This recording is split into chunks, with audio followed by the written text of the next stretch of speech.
pleasure. It's great to be here. Awesome. I just thought I'd ask first question. What makes you interested in politics? Okay, that's a great question.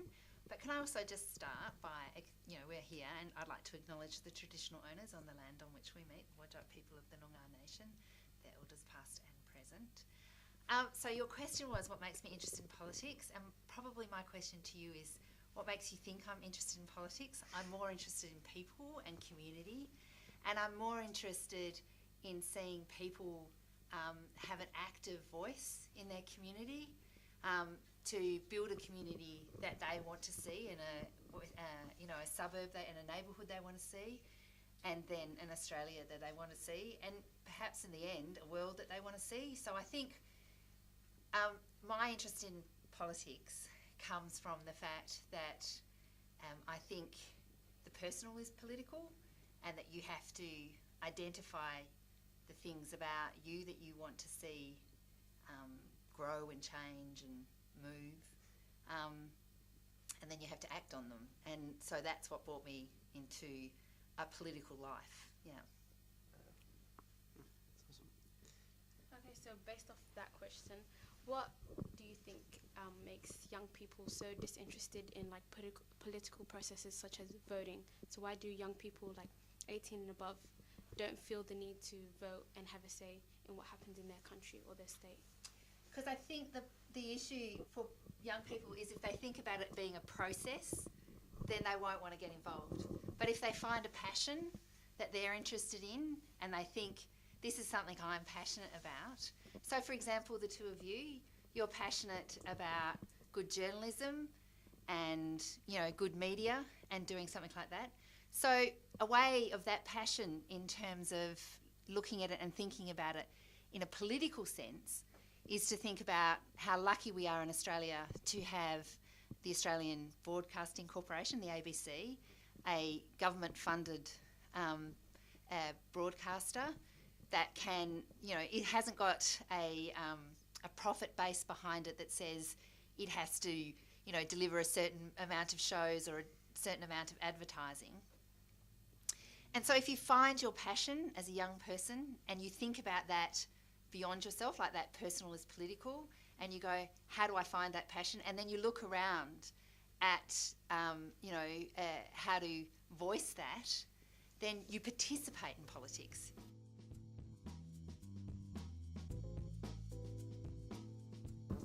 That was nice.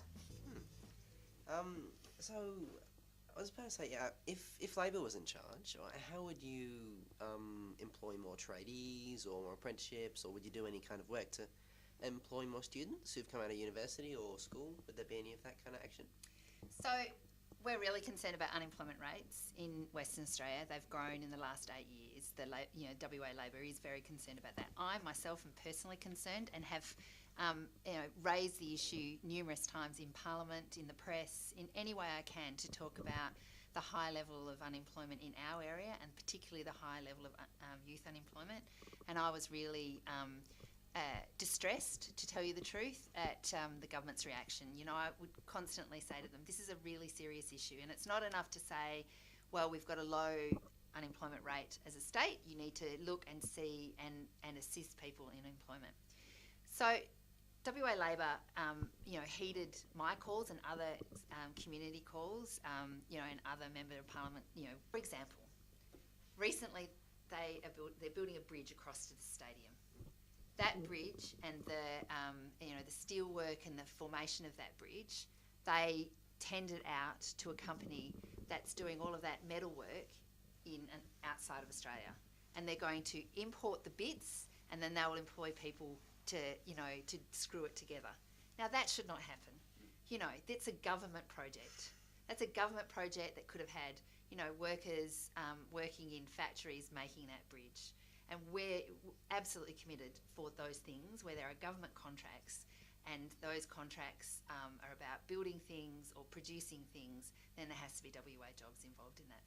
And that now goes to the point of, WA Labor's made major commitments around rail and rail infrastructure with Metronet. Well, that sounds fantastic. It sounds like you really have the interest of a lot of Australian employees at heart, and trying to get lots of tradies jobs. I'm sure that'd be great if they could get that employment. Yeah, I'm absolutely sure. You know, it's something that we really need to do. We need to make sure that we have apprentices in the system now for next time if there is, you know, a boom or something that comes back in terms of mining or other areas, or, you know, in agriculture.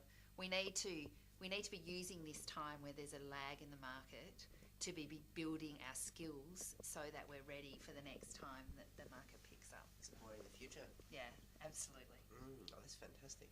Do you reckon there's a link between unemployment and crime, or that if we employed more citizens, there would be a lower crime rate? Maybe perhaps in the Mirrabooka or just around Western Australia in general?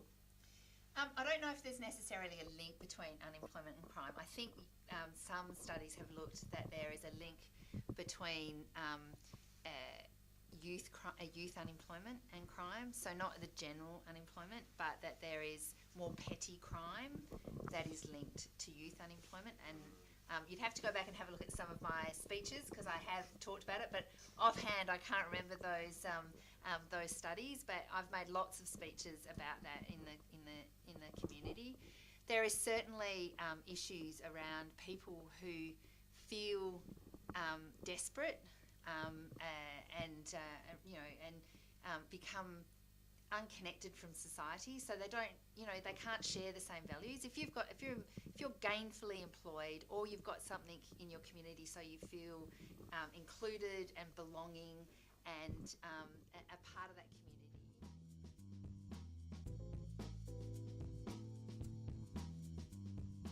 The next question I want to ask is a bit of like a touchy subject, but so what I wanted to ask was, how are we going to deal with Islamophobia, like in our community, since the rise of like Pauline Hanson and her showing a lot of hate and racial comments about Muslims? So how are we going to deal with that as a community? Because there's been a lot of incidents where people have attacked Muslims on the streets. So how are we going to deal with that and stop that from happening? I do think that part of the issue around that is this sense of fear. And when people fear things, they feel, they become unreasonable about how they look at the world. And so what we have to do is not fight fear with, rhetoric, or just tell them, oh, you're being out, it's that whole thing when you talk to people and they say that's just politically correct, and they mean that as an insult, they mean that that's an insult. And so instead of trying to say to them, well, you're just being racist or you're just being Islamophobic, you have to talk to them about what is it that you fear, what is, how is it that you, and it's, it's the things about trying to work out the uncertainty for people. And when you point out that those uncertainties aren't there, that, from the point of view of Islam and the Muslim community, they've been in Australia as long as early settlers have been in Australia. We have the Ghan, which is the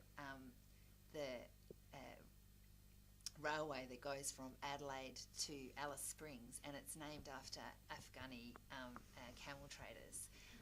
The mosque in Perth is one of the oldest mosques in Australia, the one that's in central Perth.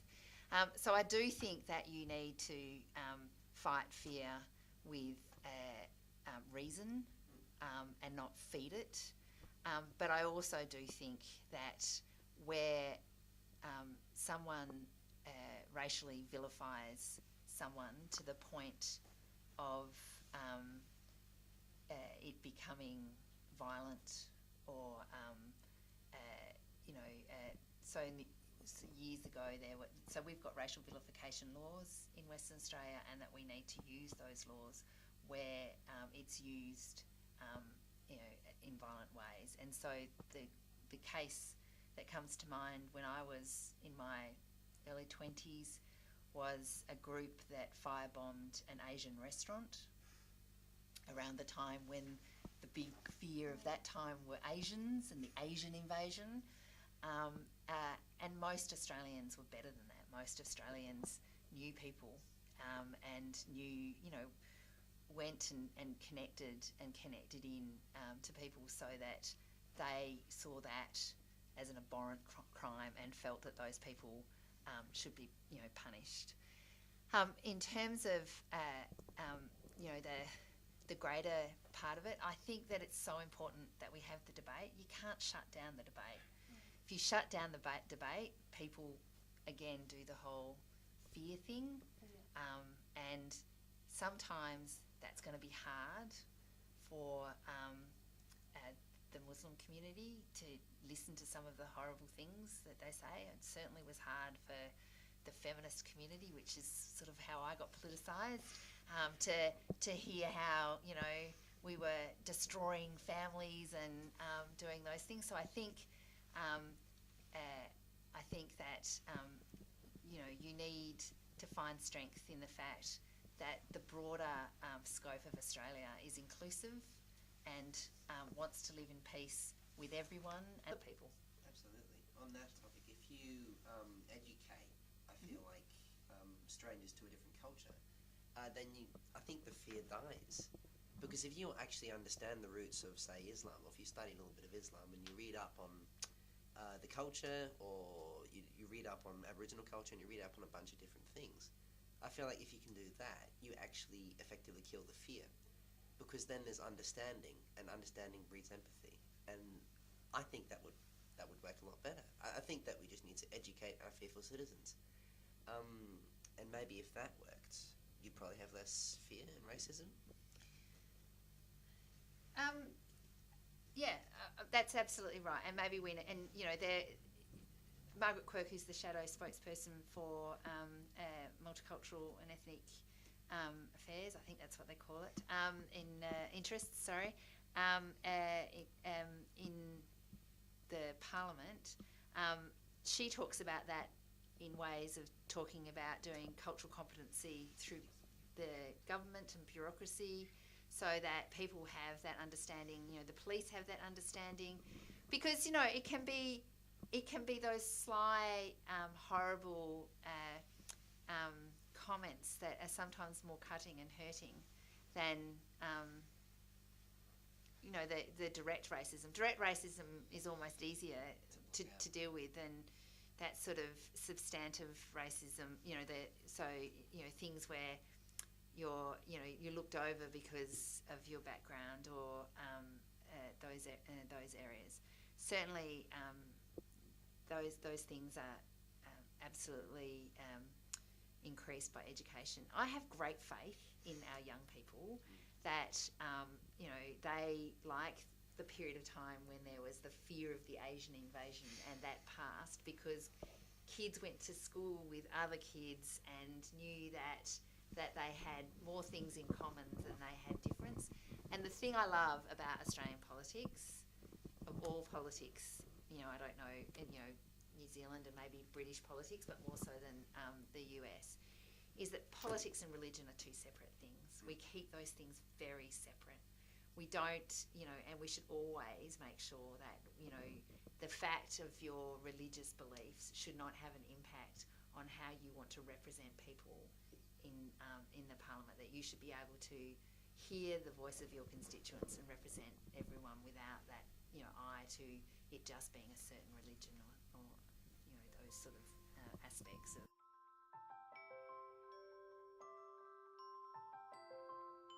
Okay, so coming to the end, we just want to ask a few fun questions. Oh, I'd love to have fun. Can we All have right. fun? All right, okay. First question, football or basketball? Women's football, women's basketball, and go the Fever in netball. Fremantle Dockers or Westcoast Eagles? I am a Subiaco supporter in WA Football League. I love the WA Football League because you can go on the grounds and have a kick, and I am the #1 ticket holder for the Evan Rice Lions. And really, I think the AFL is great and it's a good show, but I'm a person who likes local sport. Next question, Michelle Obama or Trump? Oh, I love Michelle Obama. Michelle Obama. I'm a Michelle Obama fan. Yes, absolutely.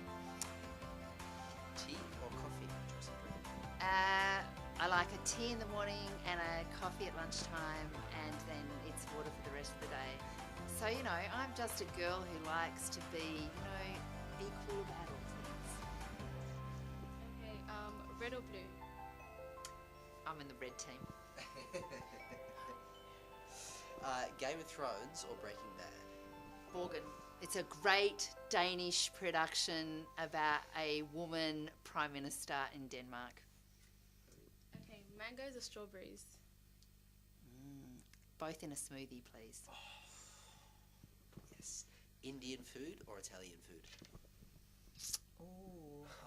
Gujarati, Punjabi food, or, are we talking North Italian or South Italian? Oh, let's go with North Italian. Yeah. I like all sorts of different food. I couldn't, all food. That's tricky. I get gourmet delights. I live in Mirrabooka, remember? Okay, Macca's or KFC? Neither. I'm not one for takeaway food. If anything, I'll go a kebab. I'm a bit of a kebab girl, or I like takeaway sushi. But yeah, I'm not a Macca's or a KFC person at all.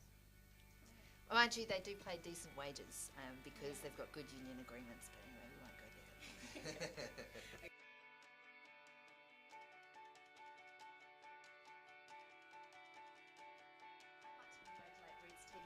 Both of you. You've done great to come here. Think of your questions. I probably didn't listen as much as I spoke, which is one of the great things for young people to discuss issues. Roots TV is doing a great job giving you an opportunity to think about these things. My understanding is you got to write the questions. That's great. What is it that you like about the program? It's such a lovely opportunity to come and talk about politics and to talk about things that we don't usually get to talk about. It's been lovely to get and meet other people and other cultures and just talk about issues that we just never ever talk about, such as racism and sexism and Islamophobia. I love this program because of that reason. And you, what is it? I mean, young people are not really exposed to topics like these. I mean, they're all like in a little bubble where they don't talk about this. It's just swept under the rug.